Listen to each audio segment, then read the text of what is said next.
My name is Olivier Crépin-Leblanc. I'm the chair of the UK chapter of the Internet Society, and I am your usher for the rest of the day, since this morning. And we now have a new set of panelists, and Ellen Milner from the Good Things Foundation joining us with her esteemed panel. Just before we start, for those people that have not been in the earlier sessions or followed the earlier sessions, this year's conference comes at an important moment, of course, when COVID-19 has had a huge impact on the nation's life and work, as well as the internet, the utilization and governance. And so taking this into consideration, this year's UK IGF is having a slightly different program than usual. First, we're doing all of that online. It's not meeting in London anymore. So that means we've got people that are able to participate from around the world, and not only from the UK, and of course, an amazing set of panelists that are able to attend, even though they haven't had to travel over to London. So it's a great opportunity for us to be able to offer this. And of course, now we have 3 days rather than just one. So today is day one, and we've got Wednesday and Thursday for some more discussions, and we'll quickly go over these at the end of the current session. Now, the current panel is going to start by discussing things with each other, and then we will open up the floor for questions. And the way that the questions work in the Zoom system is that there is a Q&A tab at the bottom of your screen, and you're able to tap on that and type in your question. Questions will be answered as selected by the chair of the session.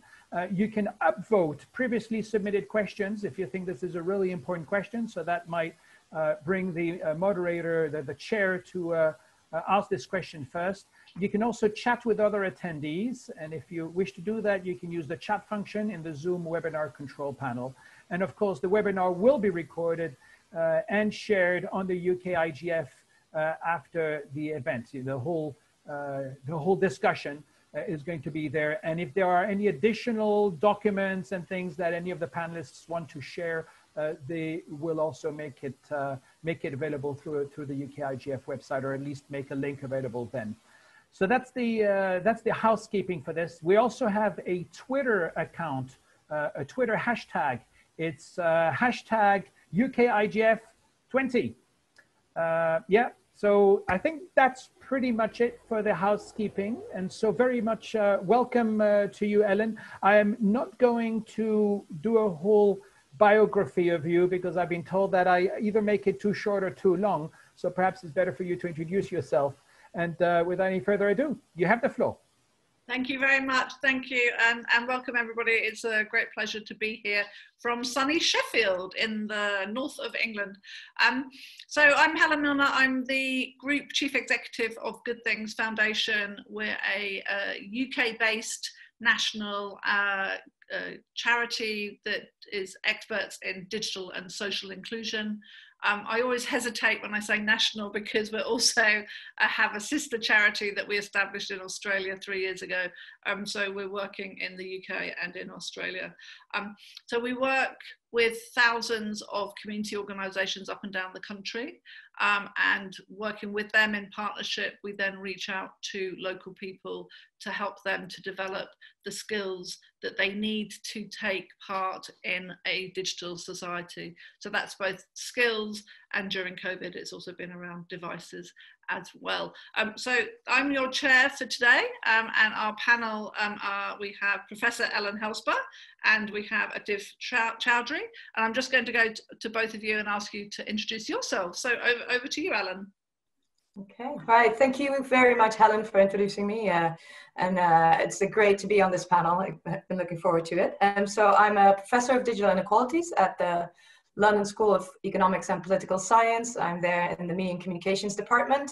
And if anybody's interested in any of the work that we're going to be talking about that we do with a global team, really, research, but also engaging with policymakers, they can have a look at the From Digital Skills to Tangible Outcomes websites.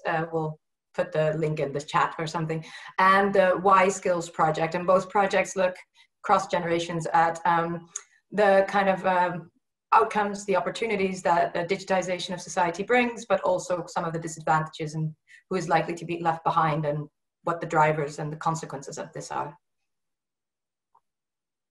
So over to you, Atif. I think you're on mute. Yeah, I just realised. Hello, Zoom. So my name is Atif Chowdhury. I am one of the co-founding directors of an organisation called DNA, Diversity and Ability. And essentially what we work to do is provide assistive technology training and support and mentoring for people that need it most. Historically, our work has always been supporting disabled students in higher education, which has grown to support over 20,000 people access higher education and meaningful choices, as I like to say, rather than just jobs. That work has grown and it's moved very much into the workplace to provide more accessibility and more inclusion for people who are reticent to engage in disability language or disability cultures, who come from sort of intersectional backgrounds that might not necessarily apply for the support they need in the workplace, but very much deserve it. So that all of that has an intersectional impact on folks who don't really feel that they can engage on technologies because it might showcase or it might highlight an impact around shame or a disability that they've so far masked. And largely for the big part of the UK, the biggest impact on disabilities are indeed hidden. Our focus over the last 5 years is to look at as a social enterprise, really, the profits that we're making from that is always speaking to us to say, look, ultimately, however hard these stories are, there are folks who can access technology and assistive technology, but the very people who need it the most are quite likely to be the people who can access it the least. And that takes the position really around poverty and social exclusion into working with people going through rough sleeping often, and what we need to do to ensure that there's more accessibility for people facing literacy and long-term learning isolation.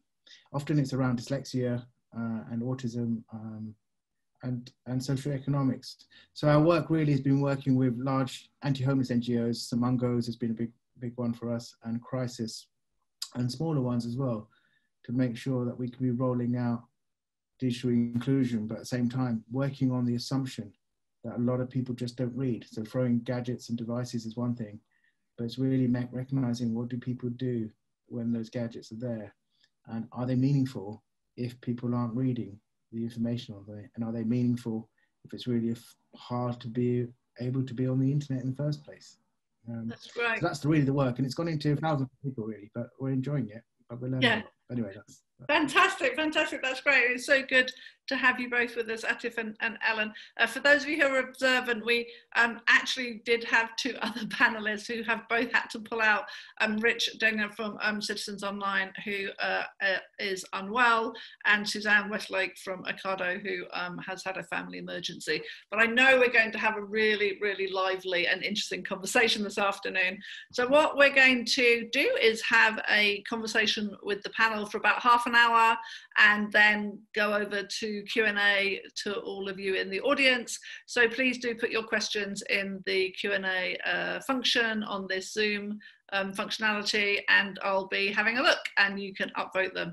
So this webinar is all about digital equality. And so, Alan, as you're a professor of digital inequalities, I thought I'd come to you. So what is digital equality, and is it different to digital inclusion or digital literacy, other words that we might bandy around? Yeah, thank you. Well, obviously, since I'm a professor of digital inequalities, I'll give you the definition of inequalities, and then you can flip it around. But actually, it's the inequalities that we have to define rather than the equalities. I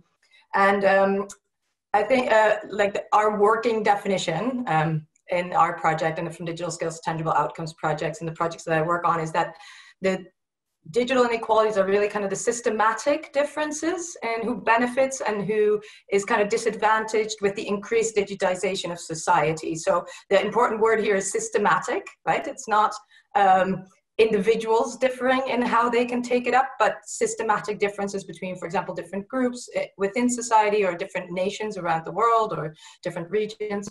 And so these systematic differences are then in the opportunities and the kind of ability that individuals within these groups have to translate ICT access and skills and use into kind of tangible beneficial outcomes in their everyday lives, but also to avoid some of the risks or the associated harms that might come from this use of technology, not just by themselves, but also by other people.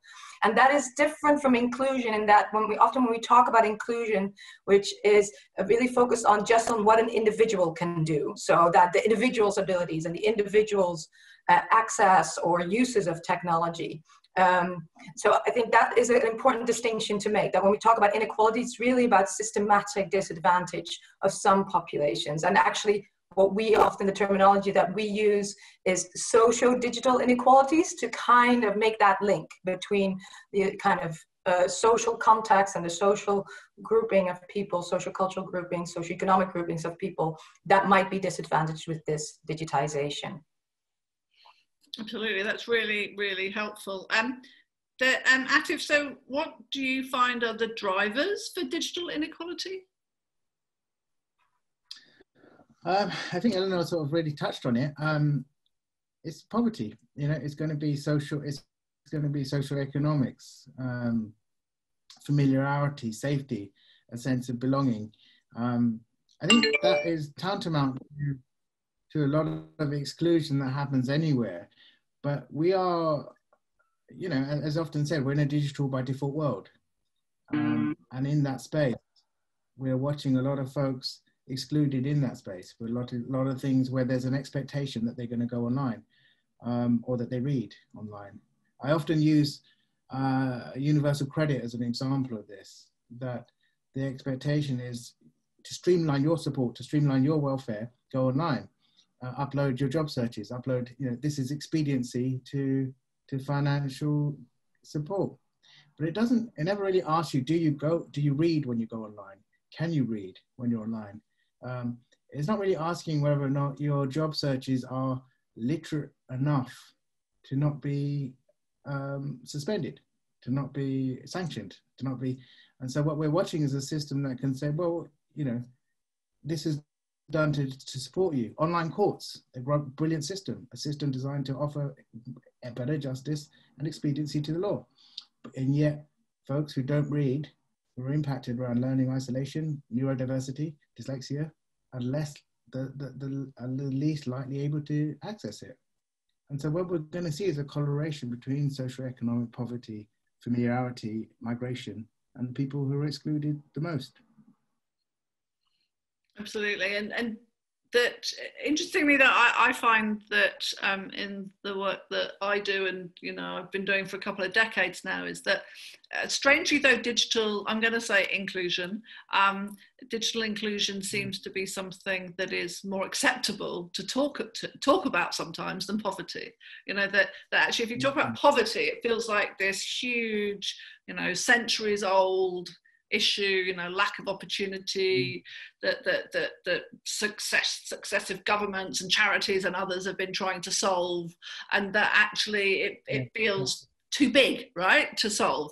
But if you talk about digital inclusion or digital exclusion, it feels like, well, just, you know, obviously if we just get all the super fast broadband pipes into the ground, then everything's going to be fine. And then if we just get everyone the skills that they need, then everything's going to be fine.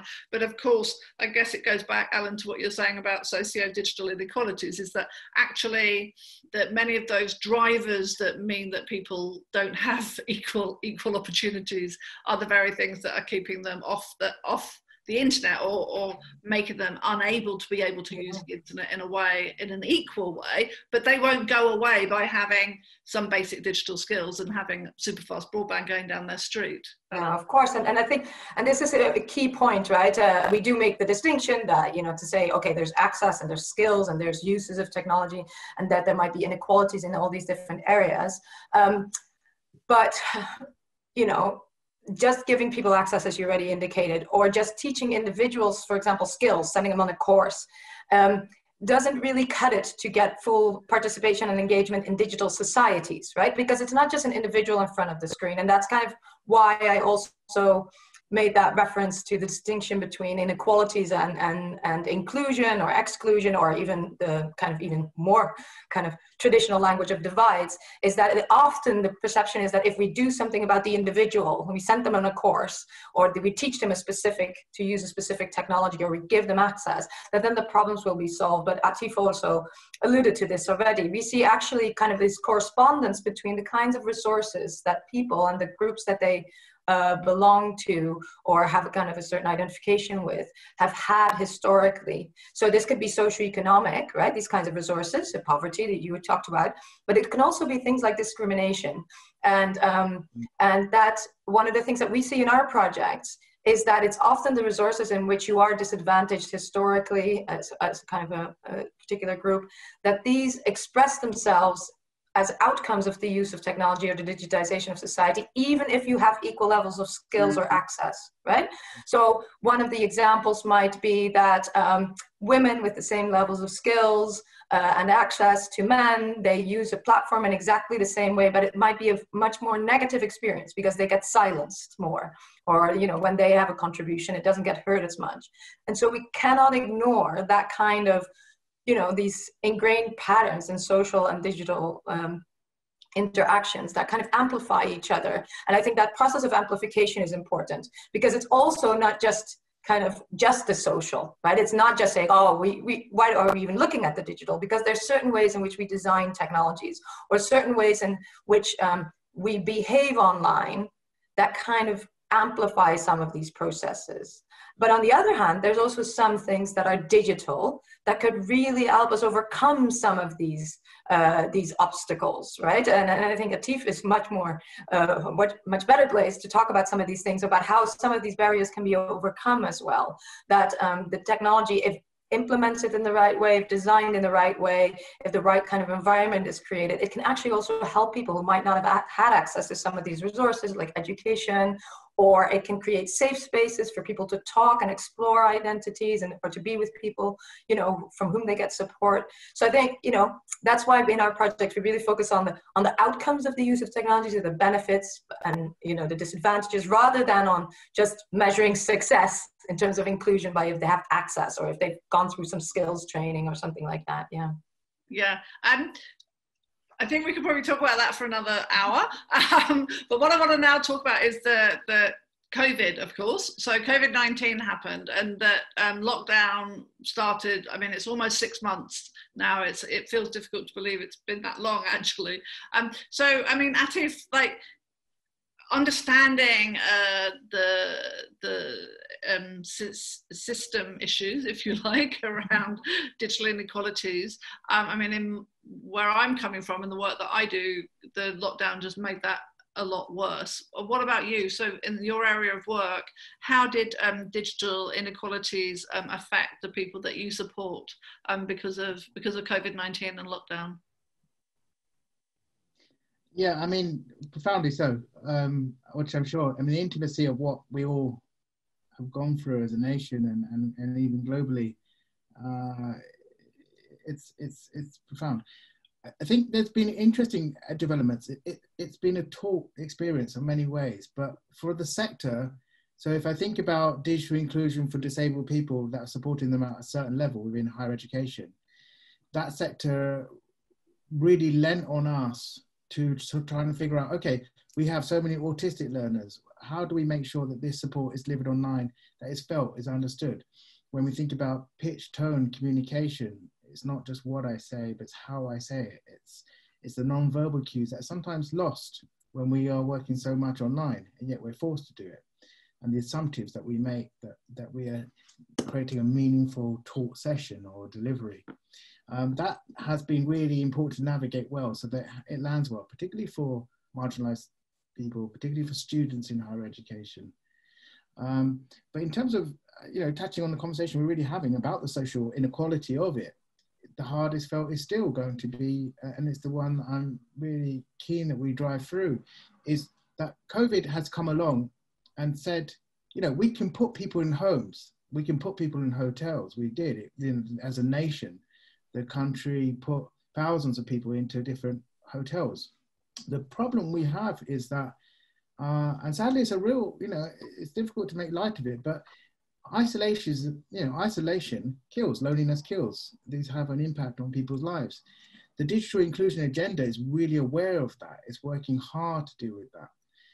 The problem we've got here is that if I think about, well, if I give a scenario, perhaps in 2019, a person at a cash machine in a blanket begging for money could make a person feel uncomfortable. It could make you want to give money. It could make you want to, but it conjures up a sense of emotions for you where you're interacting with somebody in a desperate situation. Now, we're in a situation, if that person's still there at a cash machine in a blanket and coughing, it has a ramification for everybody. It has a ramification for even the person that is least likely wanting to engage. It has a ramification with the person who says, oh God, they're coughing, I can't be here, I can't use that machine, or I can't do this. It's changed a lot of things. So the government's response to put people into hotels was really positive. It was positive because it can enable safety for all of us, but it also can start measuring the fact that people shouldn't be sleeping so cold or rough. What the real challenge then became is isolationism. When people are in hotels, I live in Brighton, and Brighton's a really good example where there's some brilliant support mechanisms, but they are human-centered support mechanisms. There are even areas in Brighton where rough sleepers may go to find out where the best food is, where the most accessible food is. You may find it in perhaps not very constructive or healthy relationships with other people who are going for rough sleeping, but you also may find it for very positive relationships. When you're in a hotel, you're dependent on going online. You have to go online in order to access what the support is. It may be the first time, and I've really felt in the beginning of COVID, it was without mutual aid, it would have been the first time in my time in Brighton where people could have starved. And so going online meant this is where your health support is. This is where your food drop-offs are. This is where the mutual aid is. But if you don't, as I said earlier, if you don't read, how good is that? And if you can't access assistive technology that doesn't tell you what the document or what the information says, if you don't have a screen reader on your phone, then it's a problem. What that then does is force people back onto the streets. It forces people to go back to finding the very human-centered support that they need. So I guess what I'm saying is that without an agenda to say, look, we are going to roll out devices, and these devices may save lives, but these devices need assistive technology. We need to work on the assumptive that people who are rough sleeping are most likely to have literacy impacts. But the future of illiteracy isn't about whether a person reads or writes.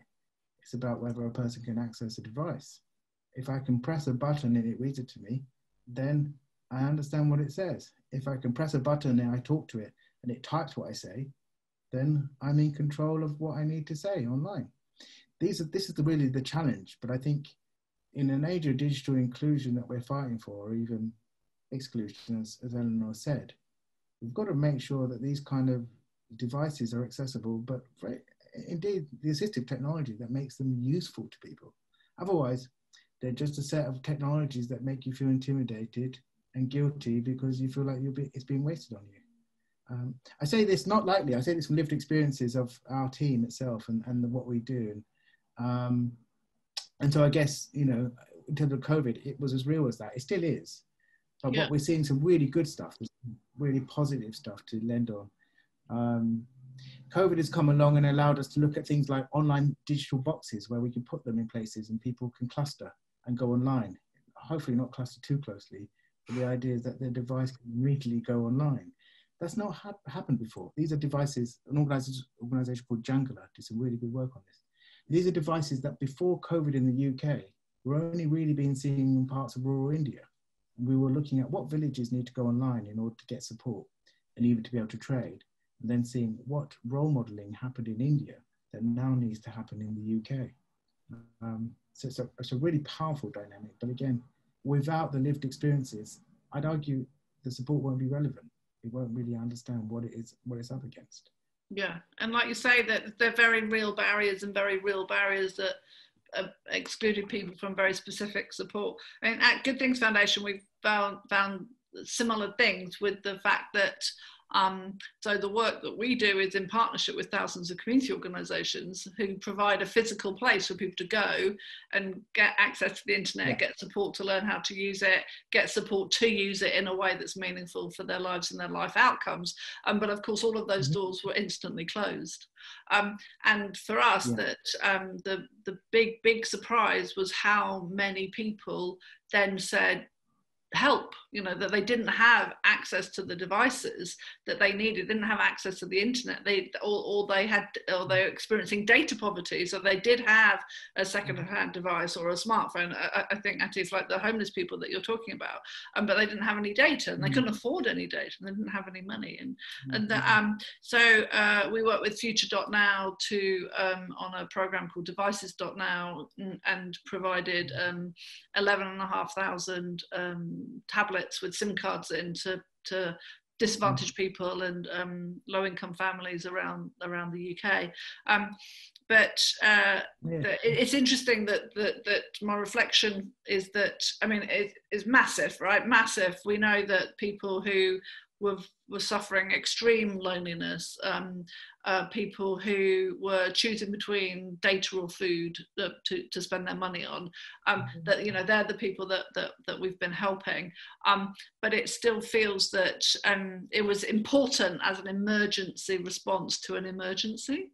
But now COVID, you know, I don't know if you were much more prescient than I, but I didn't really even think it was going to last for 6 months, let alone however many years we're now going to be in this situation.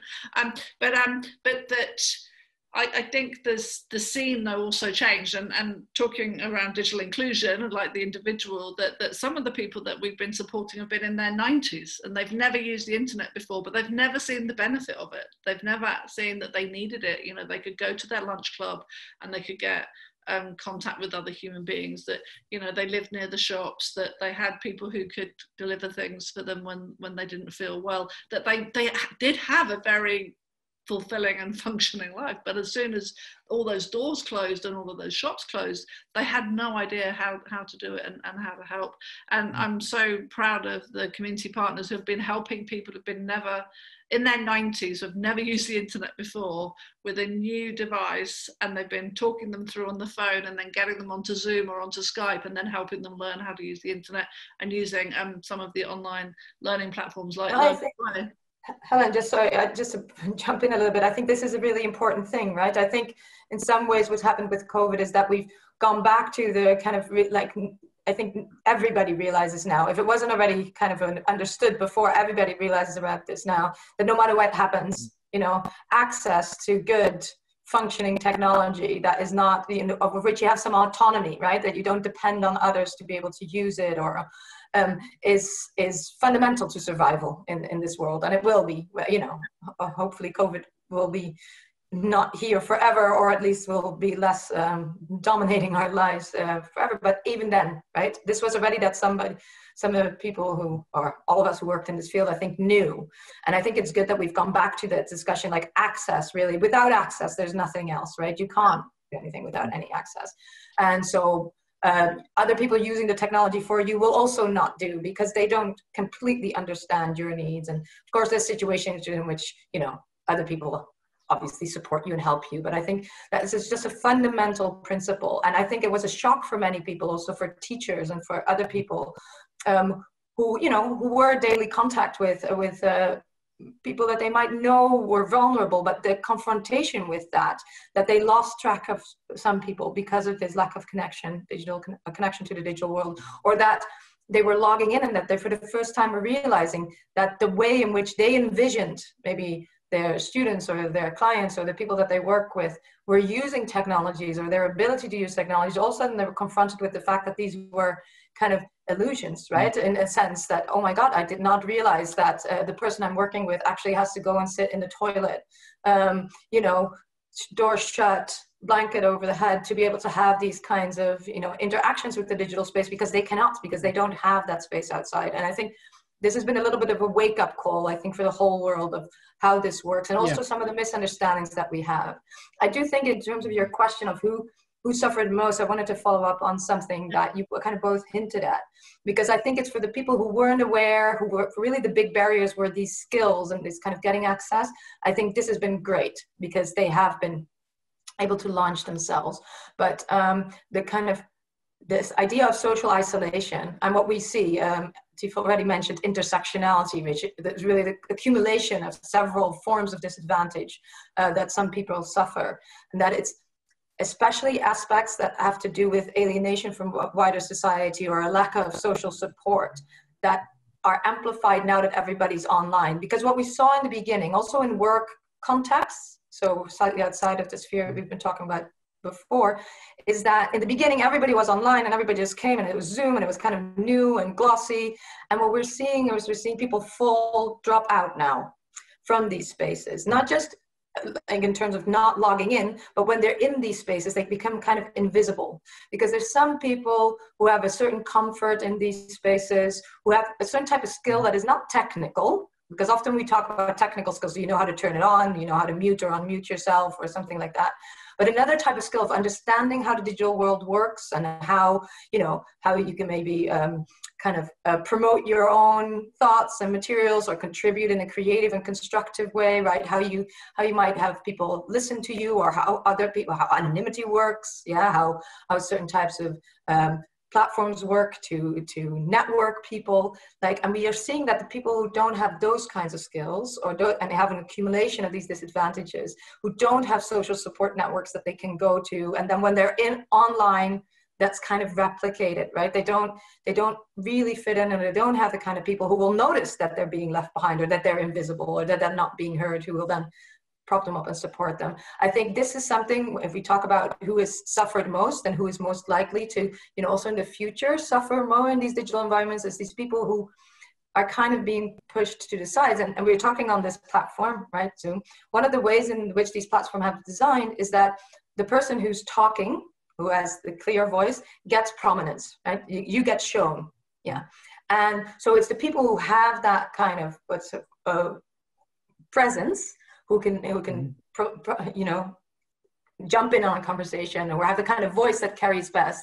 It's logical that these technologies are designed that way, because otherwise it'd be cacophony of voices and languages. But it does mean that people who maybe don't have that kind of, you know, skill or a bit understanding of the technology, or just feel very uncomfortable doing that, they are the people who are likely to be left behind. So there's a combination between the design of the technologies and people's comfort and alienation in these kinds of technologies, because it is sometimes not really observable when somebody is being left behind, or, you know, not as observable as when somebody has a bad connection or things like that. So I think we need to think about some of these skills and some of these abilities or opportunities in a slightly different way than we have before. And that's something that was really brought to the foreground. And I think it comes to something that you were talking about around what I think of as called blended. That actually, you know, that like your Jangara system, like where people can come and be in a similar space and use it together. Just actually today, just before this panel session, a couple of our community partners came to a whole team meeting at Good Things Foundation and talked about their experiences of COVID and how our charity has been supporting them. And one of them said exactly what you're saying, Ellen, actually, is that some people, so they managed to get them devices and they got them online and they were supporting them virtually. But and they were quite keen in the beginning, but then they slowly dropped away. And so what they've been doing, that one's actually also happens to be here in Sheffield, is that they've and a lot of them are asylum seekers and migrants, and they've started doing visits to outdoor places in Sheffield. So they're getting them together in, you know, 1 meter, 2 meters apart, little groups, and they're going to a park or they're going to a monument, just so that they can have some human contact. So because they saw that actually these people were keen and they learned how to do it, and then but they just didn't have either this, let's call them skills, but maybe the, you know, the personal attributes or the enjoyment factor to kind of keep online. And actually that the community partner were very, very worried about those people being isolated. And I think sometimes it's that blend, isn't it? And I think that's probably what it might then transfer back, right? You've gone, you have an experience, then you go online and talk about it, or you share photos, or you create a space. So, yeah, absolutely. Sorry, Atif, do you want to come in about either what Alan was talking about or this kind of blended approach? I think, well, I mean, all of it really. I suppose. I mean, COVID has come along, and as I said, it is not a great equaler or leveler as famously as said, because we're watching different folks being impacted stronger than others, depending on their genetics, their skin color, and pre-existing conditions.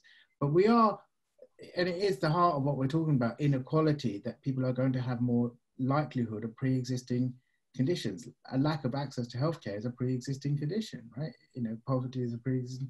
So what I sort of found myself thinking, because over the last few years, you know, I've been doing a lot of work around supporting around refugee camps and communities there. And I think if we think about, I remember being in Italy and seeing folks coming across in boats and how harrowing it was to receive, you know, the visceral look of people trying to survive this.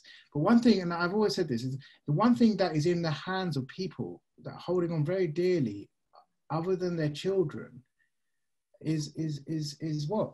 You know, everyone can say the other thing that's in their hands, along with their children and precious belongings, is always that. It's this, right? It's that mobile phone. It's the link that says, look, I'm alive. I made it across. It's a link to another family somewhere going through this to say we survived it. I think that point is no longer a mobile phone. It's a survival device. It's a tool working to keep people alive. And I think we've got to get to a point where we divorce ourselves from terminologies around technology, but think about equity and what tools build equality and equity. Because otherwise, we're just going to either be the people who get excited by technology or the people who are scared of it. What we're not getting through to say is, actually, these are the devices that keep us going. COVID has come along and said, it is as real as that. If I take my mind outside of COVID for a second, giving out devices, and I think you guys have done such great work, particularly, you know, from what I can see of the devices campaign. We also did some stuff, you know, supporting really good work happening here. But the idea is that if I give out devices to people going for rough sleeping, it can look like it's an expensive task. It can look like there's going to be a measurement of loss. There's going to be look like it, etc., etc. And I hear it all day. I almost get bored of it. What I am interested in knowing is the cost of a device to give out versus the cost of health, sanitation, policing, mental health, physical violence when you're sleeping. These things cost us thousands. As a UK economy, it costs thousands of thousands just to keep someone alive. It's famously said that it's cheaper to go to Eton than it is to sleep in the streets of London. Yeah, and it is because, and it does make sense. It's the cost involved in maintaining a balance of people when they are living on the streets. As I said, health, hygiene, policing, medication, etc. But when we are giving out these devices and trying to say how we can measure them, I'm often faced an attitudinal change that says, well, how do you know they're not going to be used for drugs? Or how do you know? And I said, I don't. I truly don't. We can work on leverage. We can work on how we monitor that. And we can work on how we may be able to have some traceability on it. But the argument is a bit lost on a lot of folks who not realize how important these survival devices are. It's like saying, look, you know, how do I know that someone who's not wearing shoes is not going to use the shoes for drugs or alcohol? Maybe they will, maybe they won't, but that doesn't mean they don't deserve to have shoes. We need to give out shoes to those who don't have shoes. And it's the same principle that this is and actually, you're absolutely right, because for devices.now, we were buying a £100 tablet with a £40 SIM card in it, right? That would give some 25 gigabits over a year, and that like £140, like that is so cheap. And a bit like you're saying about the shoes or whatever else, is that we still seem to have this idea that technology somehow is precious in itself, or the technical skills are precious in themselves. Let's go on to some questions from the audience. We've had some really good questions come in, and please do keep putting questions into the Q&A. So There's a question here. They're all from anonymous attendee, unfortunately. So if any of you want to put your name in brackets at the end, then that might be a little less anonymous. But the one that's being upvoted to the top of the list is, given the biggest driver of digital exclusion is poverty. Ellen, I'll come to you first, just to give you some warning. Given the biggest driver of digital exclusion is poverty, what needs to be done to prepare for the economic impact of COVID, and how can we be proactive rather than reactive? Yeah, I mean, a little bit contest that the most important driver is poverty, because actually we see that education and kind of engagement and inclusion in wider society is actually more important than, you know, because if it was just poverty and an inability to buy devices, then we wouldn't have as much of a problem, right? Then we could provide devices, but it's very important. But I think in terms of... Sorry, Ellen, can I just interrupt? Is what you're saying, though, it's about the intersectionality of poverty? Yeah, it's in a way, yes. People in poverty have low educational attainment, they'll have other inequalities within their life. Yeah? I'm saying this also a little bit in reaction to what you were saying in the beginning, because poverty is an immense thing to tackle, right? So I'm saying, like, it's important, but it's not the only thing. And in a way, in the digital space, if it's the most important driver of digital exclusion, poverty is the easiest thing to overcome. Because if poverty means that people cannot afford devices, then the solution is to give them devices, yeah? So if it was just poverty, it costs money, but the solution in that sense would be relatively straightforward. And I think we need to recognize poverty is important, and all the great work that you've just talked about is fundamental, right? It's indispensable to do these kinds of things. But I think poverty manifests itself in many different ways. And we talk about, you know, it's often linked to health poverty or education poverty. And it's often those other types of poverties that are really problematic and that require more complex, multi-stakeholder kind of solutions. And I kind of, at this point, also want to, that's why I like these questions. And I saw another question in the corner of my eye about AI in the future. So maybe I'll try to tie those a little bit together. Because a lot of the things that we've been talking about here is about what we can do for the people who are excluded, or what do the people who are excluded need to do or need to know to be included in society, right? We've emphasized a lot on the people who are like disadvantaged, as if the only thing we can do is ask them, what do you need? And like, what do you need to learn? And what do you need to get to be able to get included? But we forget that we are the ones who are constructing technology, technological spaces, designing things in a certain way, that every action that we take online, every way in which we engage with technology, assuming that we are not necessarily the most disadvantaged people that we are talking about in this discussion, is that all of our actions in digital spaces have consequences for everybody else who comes afterwards, right? If we use certain platforms, if we click on certain links, if we write certain types of information, if we design technologies in certain types of ways, that means that the person who comes after us is going to come in a space that is ours, right? And I'm not talking about high-level programming. I'm not talking necessarily about knowing how to design an app, right? But even the fact that we are downloading a certain app or looking at certain content and not others, the fact that we are having algorithms learn that the person with this kind of voice or with that kind of expression or that kind of picture is likely to be the most popular and the most liked, right? All of our actions have consequences. So I think in terms of like thinking about beyond that kind of poverty access level, to create inclusive spaces, inclusive digital societies and digital spaces, we need to start looking at what we are doing that makes other people less able to participate.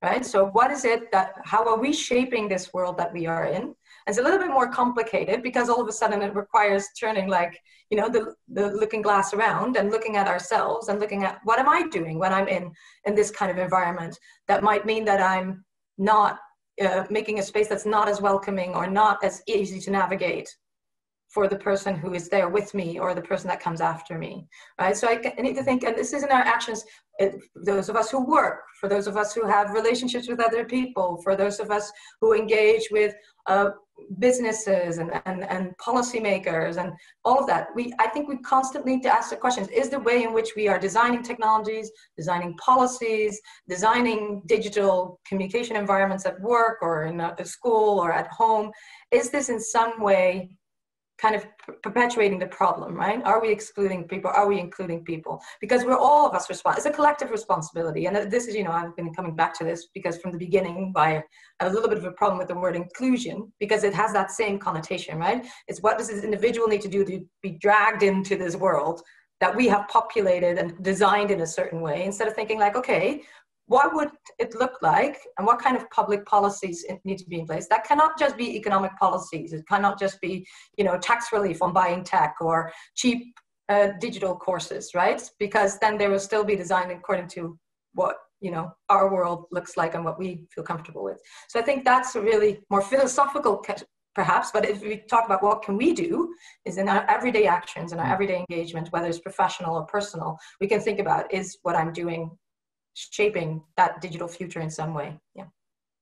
Atif, you look very eager to come in.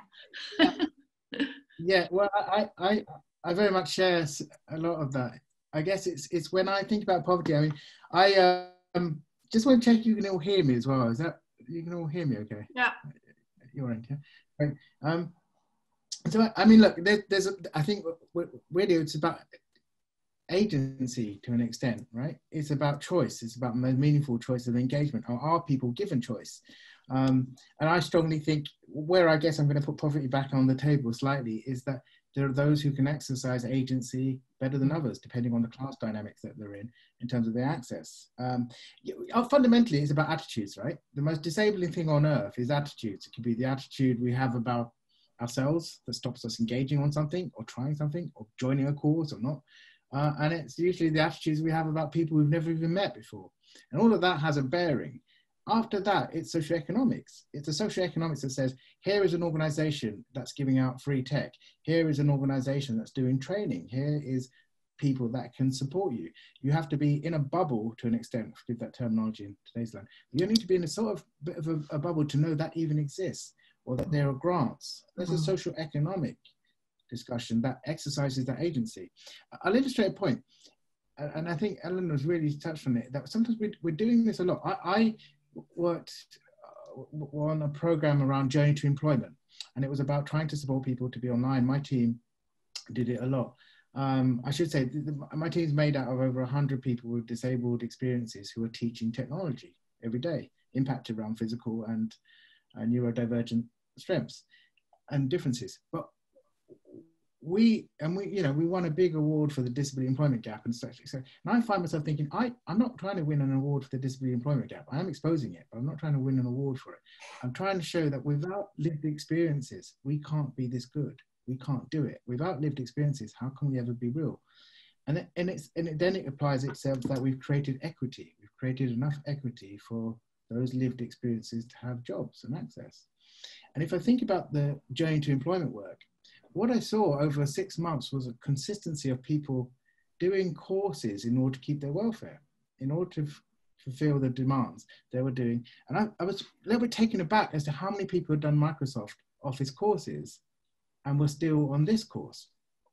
And what shocked me was sometimes it was 6 or 7 people. So I'm thinking, okay, so it's not the finances to get a gadget or a device, and it's not the finances to get the software.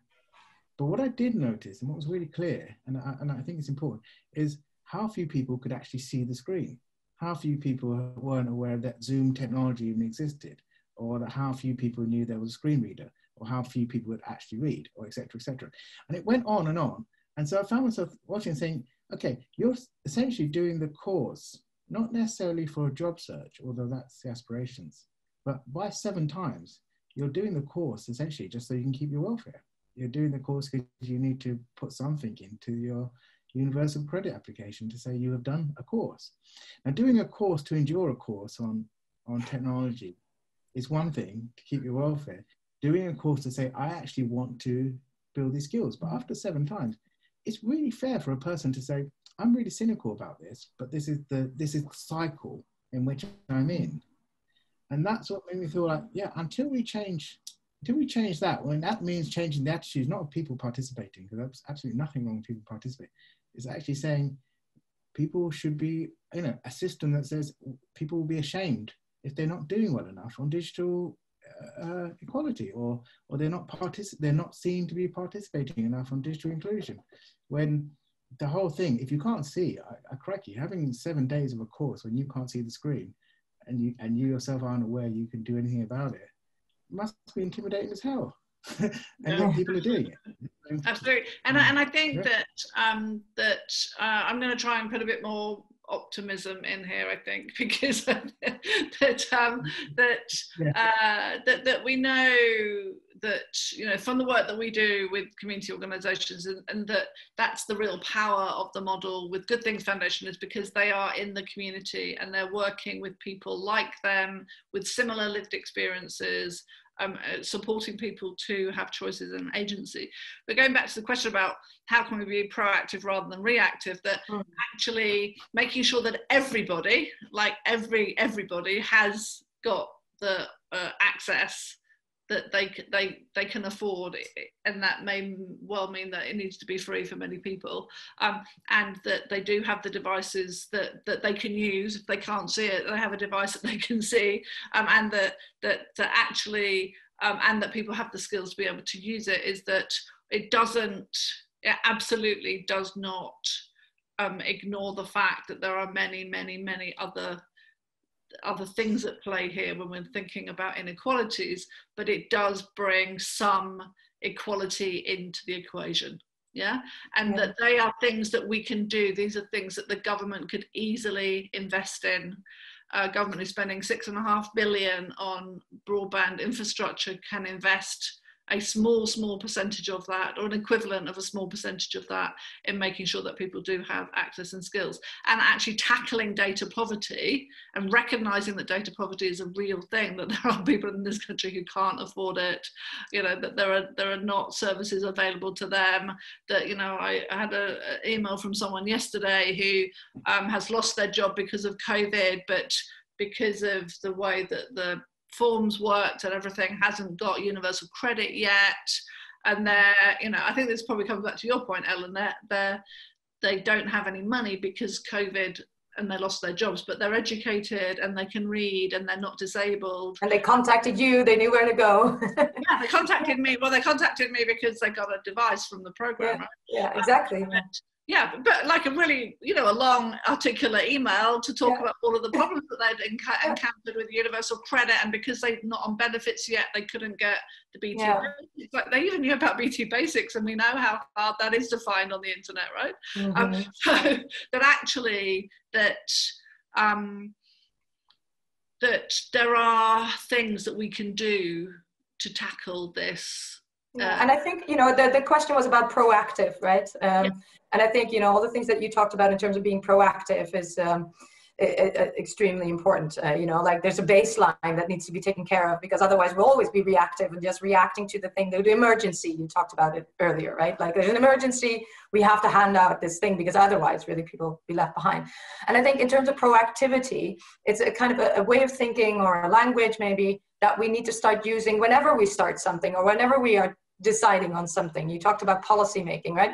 I think in a way, in the same way that we have, you know, kind of an equity audit, right? If something gets decided, somebody new gets hired, or a new process gets installed, or, you know, an annual review, we look at things like equality, you know, some better than others, but we look at, okay, will this have a consequence on certain groups that, you know, have protected characteristics or might have been disadvantaged in the past? And I think we have to do that with the digital as well, right?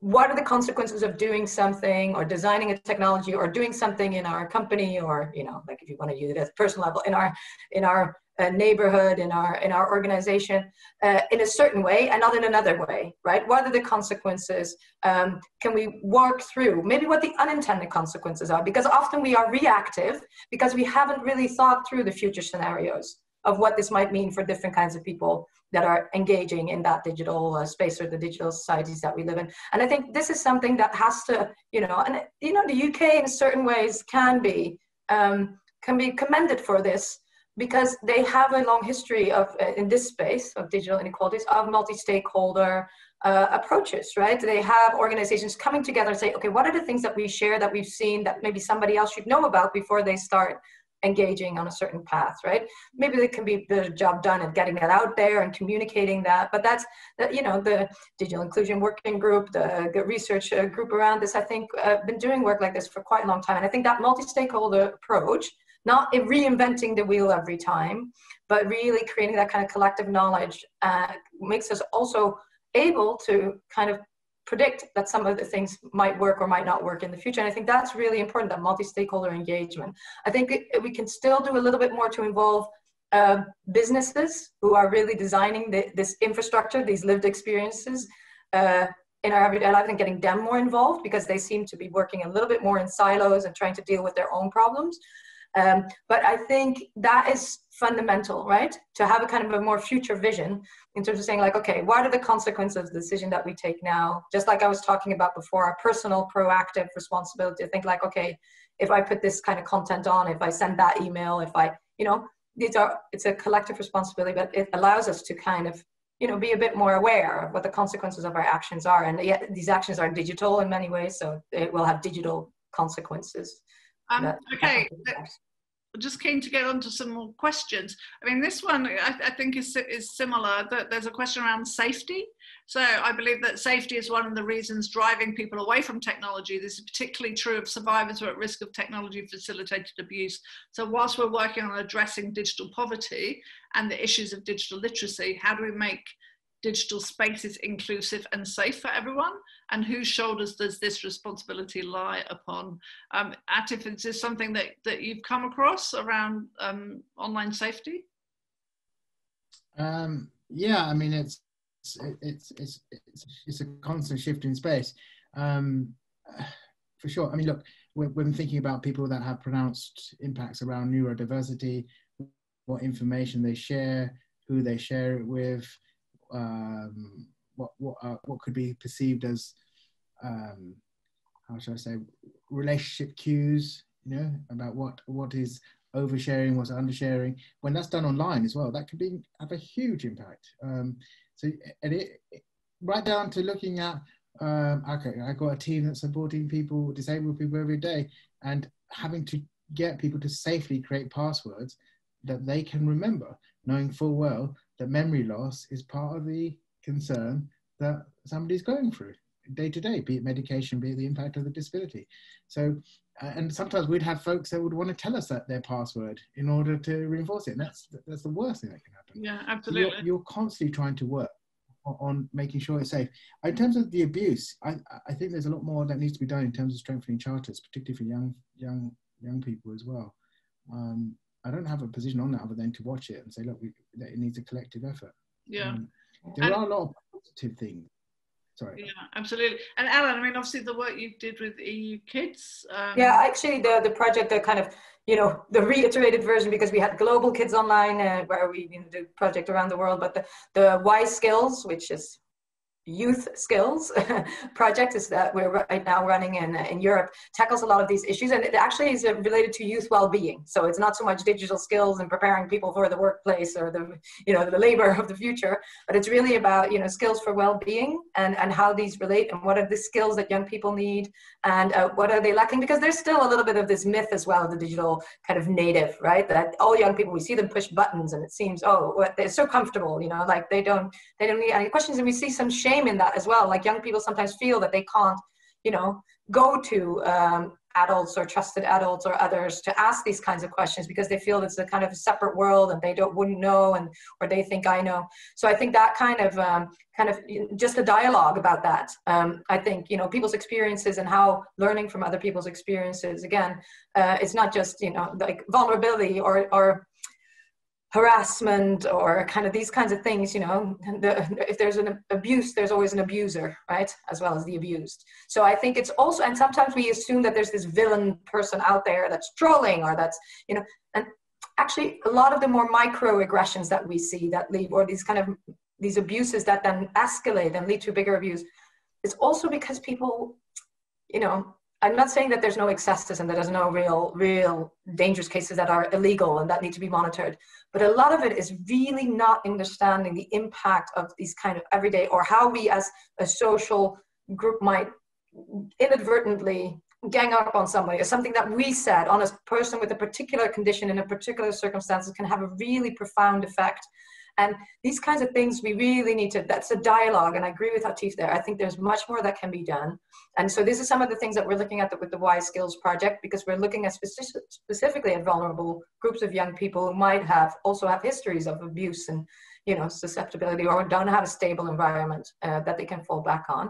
I think the other work that I'll plug, which is not necessarily mine at the moment, but I've been involved in, is the work that's done by my colleague, Sonia Livingston, who's looking at child rights in the digital age. And a lot of the work they do is very, very interesting, because it's also, you mentioned a choice and kind of agency, right? And young people in particular, we often forget that they also have a voice and agency, and that we need to understand also the world from their perspective, because we sometimes have, I've heard parents say, I've heard adults say, well, if you get bullied online, let's go off social media, just turn it off. Why would you do this?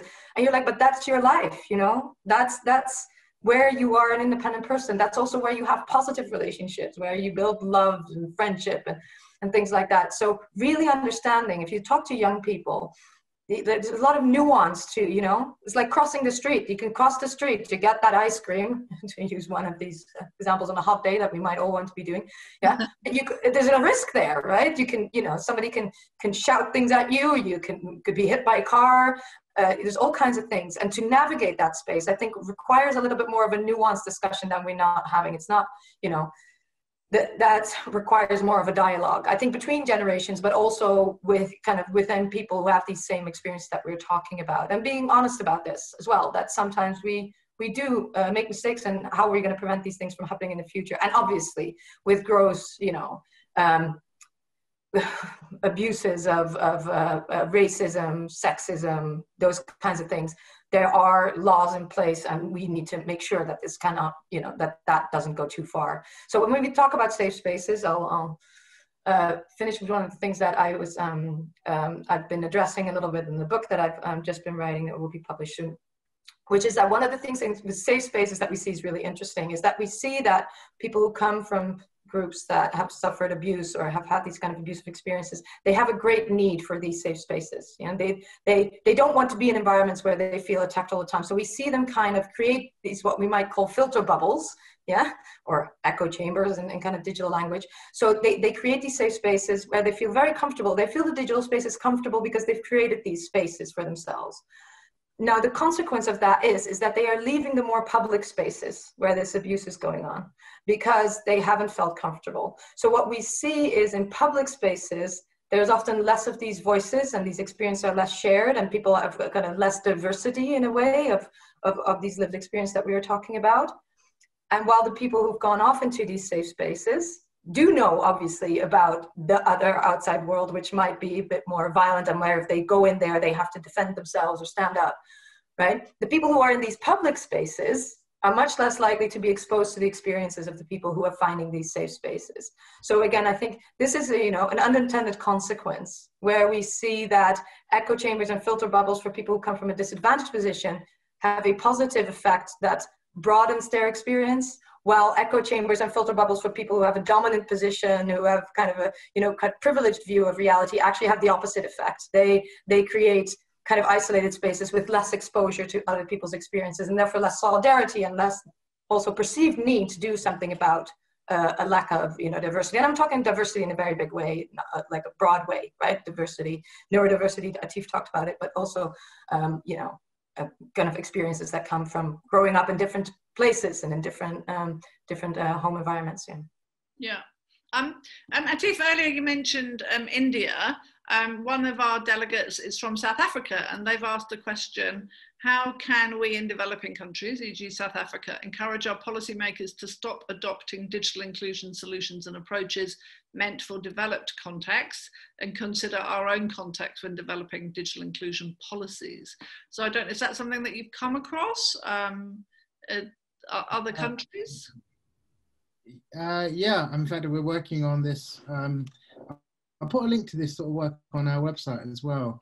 We're working right now on it around looking at the UNCRPD Accords, you know, these are the UN Accords around people, centered around people with disabilities. And yeah, it can't be said enough, and it's tokenized far too often, but it is about lived experiences. It's about looking at the setting of where somebody is rather than, yeah, looking, I struggle around development and development language, and so I'm not going to even use it. So I'm just, but I will say is this, that, yeah, I mean, yeah, you know, you often hear it, think, act local, work global. The idea is that you have a space to say what is relevant. If it's not intersectional, then I would ask you, everyone, is it relevant? Is it relevant? So if you're looking at an experience in South Africa, you're asking, okay, what are the social economic settings that make this exclusion consistent? And what are the attitudinal settings that make this consistency?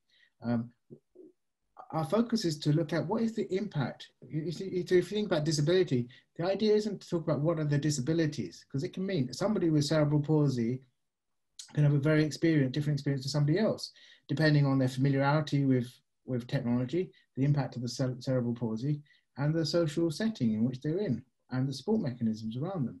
And we can spend a long time talking about their disability, not understanding, well, who's the individual in the room? What's the aspirations of the room?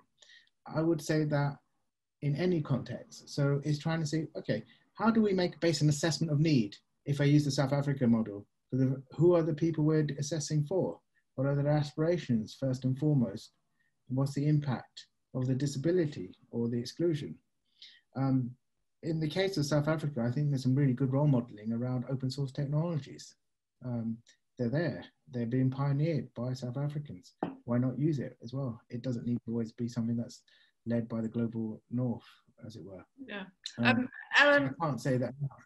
That's great. And Ellen, have you got anything else to add, or any other? There's another question about, are there any other good international examples that yeah, so I think you know, I've done a lot of work in Latin America and in also kind of some projects in Asia, the Middle East, and things like that. And I think, you know, this point that Atif is making is really, really important. When we have like our 7-step plan for policymakers, for example, we always say, like, you start with what is the situation in your country?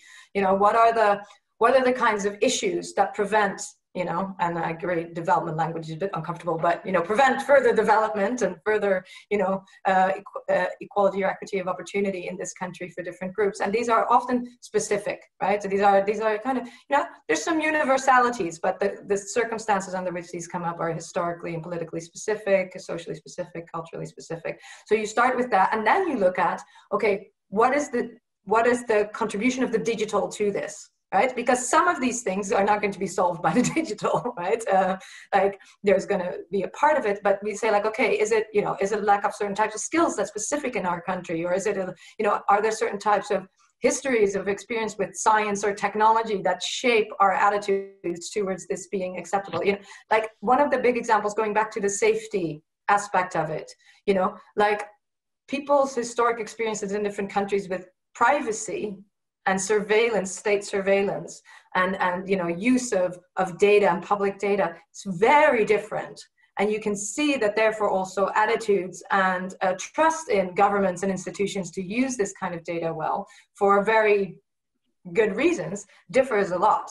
So, you know, obviously you can't, if it is a bad situation where governments are going to be abusing citizen data, then, you know, asking people to contribute and share data is not going to be very useful. So it's very important, if you think about the local, to really engage with local organization. And Helen, you do work like that as well. I know, like you engage with the local issues, and then you see what is the digital contributing, where will the intervention be most effective? Do we need to do something about political policing, you know, big things nowadays, policing structures, you know, stuff like that.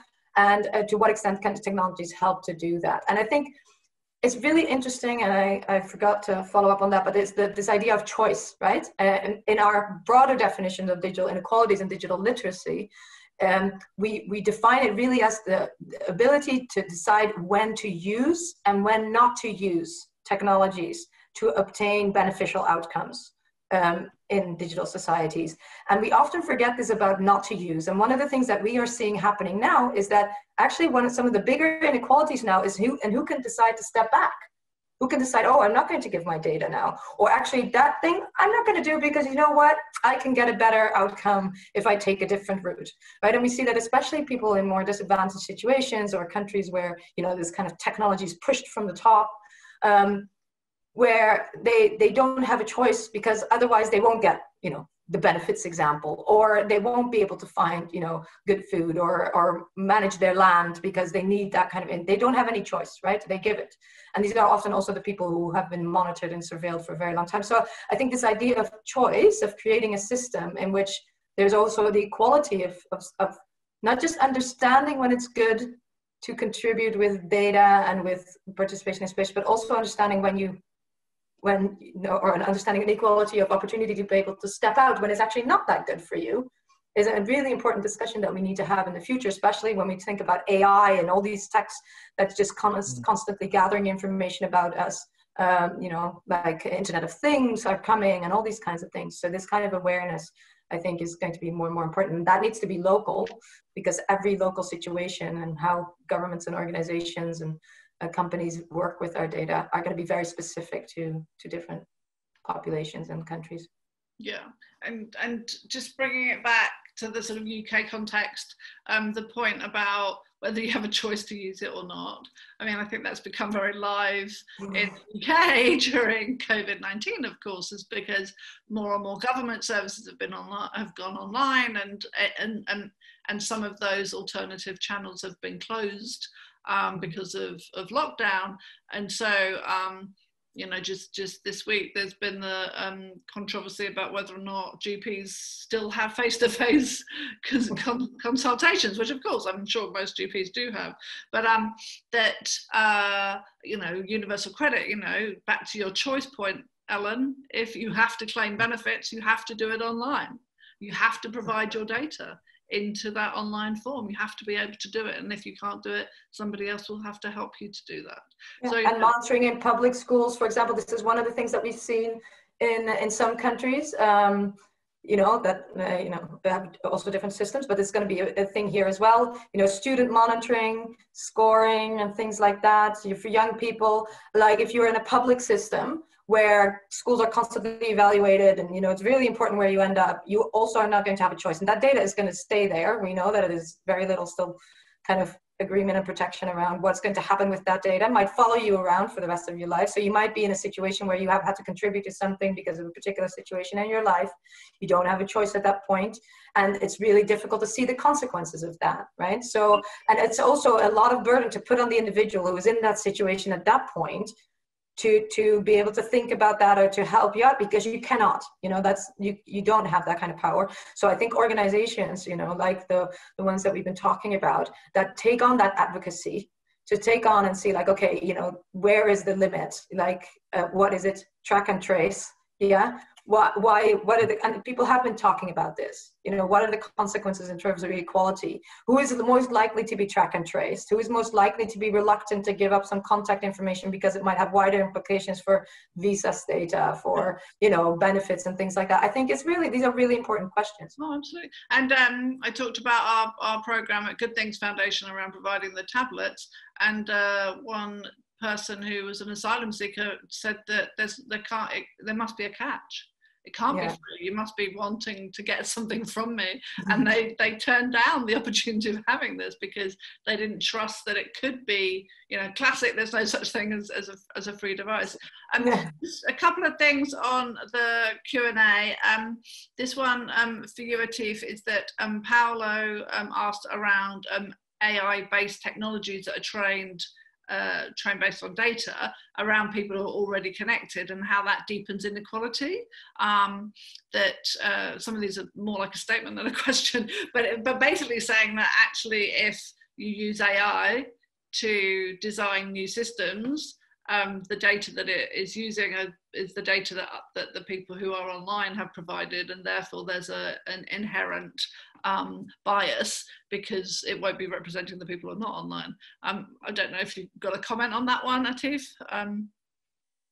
No, I do, and yeah, very much so. I mean, look, you know, right, this is played out in so many ways, right down to, you know, the famous hand dryer that only works if you've got white hands, Yeah. you know, and it's to do with who designed the AI in the first place. But I don't know. I mean, I think we're dangerously, I suppose, and it's the world of tech. It does it often. We get excited about one story and we make sure it's really clean and seen, and the advancement of the technology excites us so much that we do lose the balance. And then the other way, and we're seeing it. In fact, globally, we're watching the whole world be very frightened of technology and making assumptions that just clearly aren't there. And it has a really powerful mental health consequence. So it's important to keep the balance right. I think that we're in a space where we've never been able to be more agile. Like, I can't say that with much more, in a real positiveness. If I think about wheelchair users, for example, being able to access their courses with the same equality and equity that hasn't been afforded before, right down to learners who are able to see the Louvre Museum, you know, in Paris, and see everything because everything's been recorded through 3D. And that's not been available before COVID. It could always have been available before COVID, at least for the last 4 years, but it hasn't been. The situation has forced it. AI, I'll give a really good example, which I think is fantastic, is an organization that we're working with DNA. It's called Neatbox. And it uses kind of a GPS or a geo-tracking system. And you can sort of see the strengths of that and perhaps the negatives, as Eleanor said about track and trace. What I really love about this is somebody could say use the examples of COVID, where so many people were forced into not being able to access shopping markets, and then the shops all got together, not on the online narrative, but certainly on the accessible hours for the elderly, the poor, the elderly, the most vulnerable. I sit on the board for Disability Rights UK, and they were very involved in making this real. What it didn't present, and it's really important to understand this, and this is where AI plays a role, and good applications, is that young people, say, given a scenario, a young man, 22 years old, with fibromyalgia, who is flaring up, he has to really mentally cope with the idea that it's vulnerable to go out there, in the early part of this especially, and then have to deal with a supermarket bouncer that says, oh, you look too young to be allowed in this part of the hour, or you look too fit and healthy. All these things create, and you can multiply that story 1,000 times, over 1,000, because most disabilities that we're seeing are hidden. In the case of using Neatbox, what it does is it allows a person to attend a supermarket that's signed up to it, and they'll even say their name, providing they want to disclose. And this is about choice again, and whatever you want to. But in essence, it will say, okay, this is Tom. Tom is arriving, and Tom has, muscular dystrophy. He has this, he has that. And Tom can share as much as he wants to. But the most important thing is a person can look at it, and on their side of things, they see when Tom is arriving, and they can see what impact the condition is causing, and whether Tom might need physical assistance, even with a trolley. All of those things without having to really say much. It's a really good example. And it's an example that doesn't force people to use it, but it's a very good piece of example of how technology is strengthening participation. And without really, I mean, do you really want to be disabled and hidden and have to keep saying, hey, I'm not elderly, but I'm really going through this, to somebody who may not be that well trained in interpreting that. Yeah. So one more question, and then I'm going to come to each of you for a soundbite. So the question is, that was asked earlier, as an individual, this is a very practical question, as an individual, what can I do to help the inclusion of others or to address systemic inequality? So what can someone who's a delegate here today, what can they do to help the inclusion of others? Ellen? Shall I go? I think, take a good hard look around you and all the organizations and the companies and the situations that you're in. And is there anything that, you as an individual, as part of these broader networks and as a participant in society, are noticing?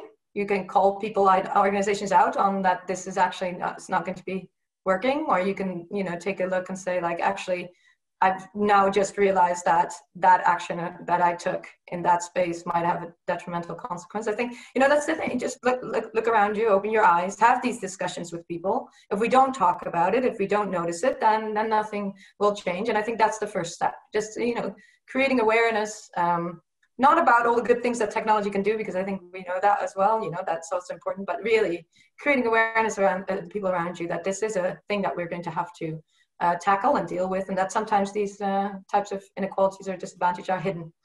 So. Great. And Atif? Yeah, it's very much similar. It's an attitudinal shift, really. Be excited by it. Be excited. I mean, I mean that, not in a trite way. Sometimes the technology that can speak to the most marginalized person in the room speaks to probably everybody in the room. You know, and to recognize that that is an asset. That is an asset. Be excited, not so much what it does for you, but what it does to enhance the experience of somebody you barely know.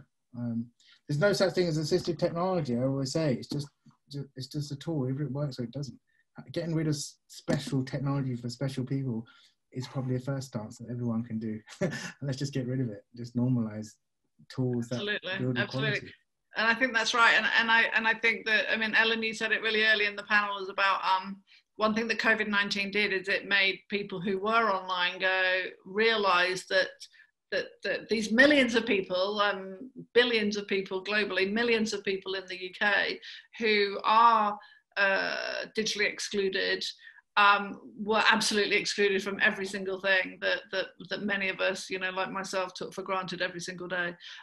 As an individual, very, very pragmatically, I've just put in the chat panel and the web address for Learn My Way. It's just a simple online tool, and it reads to you, Atif. So if you can't read, it will read the words out for you. So that's just a very, very simple and pragmatic thing that you can do with your granny today, and just help them to use Learn My Way. So I'm going to come to each of you, Atif and Ellen, for your soundbite. So what is your soundbite to summarize the entire panel that we've been discussing today for how should we address digital equality for the future, or whatever else you want to say? Go to you first, Ellen. Lucky me. Okay, so I think I'll start the comment with where we also started this discussion, is to say, okay, let's move away a little bit from seeing it as a technical problem and seeing it as a social problem, both in terms of that we need to start being aware of that, how what happens in digital space can amplify some of the issues that exist in wider society. I think that's something that we can all agree on, that we've agreed on in this panel, that is really important. I think for me as well is to kind of understand that we have a collective responsibility, that it's not just about individuals getting technologies and skills who might not have them at the moment, but for all of us to be aware that how we behave online and the kinds of digital spaces that we design by our behavior contribute to the digital future and the people who come after us. And so that the time to do this is now, and not to wait until something happens. So to be proactive, I like that word, proactive, to think about what kind of future we want, and then to shape our actions and our engagement with other people, organizations, businesses, individuals, governments, in such a way that we can create that future, so that we're all part of it and that we can invite everybody into that. Brilliant, thank you so much. And Atif, what's your soundbite to summarize the panel? I think in 3 words, it'd be keep it human. And what I mean by that is that ultimately, and wonderfully, we've all really talked about it, these are human-centered, it needs human-centered solutions for human-centered needs. Yeah, we have to recognize that, and we're going to be challenged by that more and more.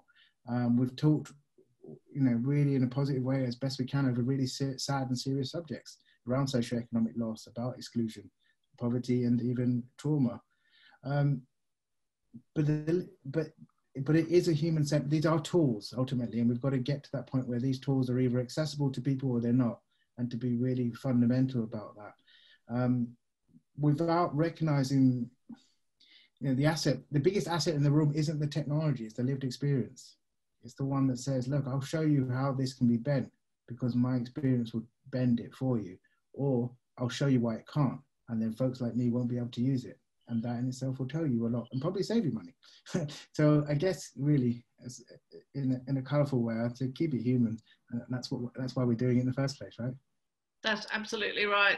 And as we've said, the COVID-19 absolutely exacerbated and exposed digital inequalities. And my hope is that it has exposed it in such a way that it's raised the consciousness that this is something that we absolutely should be tackling, something that we absolutely can tackle, and that we can make sure that we at least have the digital equalities, so that we can make sure that the social equalities can follow. So that's it from me. I just want to apologise to Ruth before I hand back to Olivier. So sorry, Ruth, for saying that grannies were not tech able. I'm old enough to be a granny myself, and I didn't mean that at all. We help lots of people who are not grannies, and then other people who are grannies. No apologies accepted. So apologies to all the older people offended by that remark. But thank you so much for all of your questions. They've been absolutely amazing. And from me, before I hand over to Olivier, I just want to say a huge thank you to Atif and to Ellen. I think we had a really great conversation, and I hope all the delegates enjoyed it too.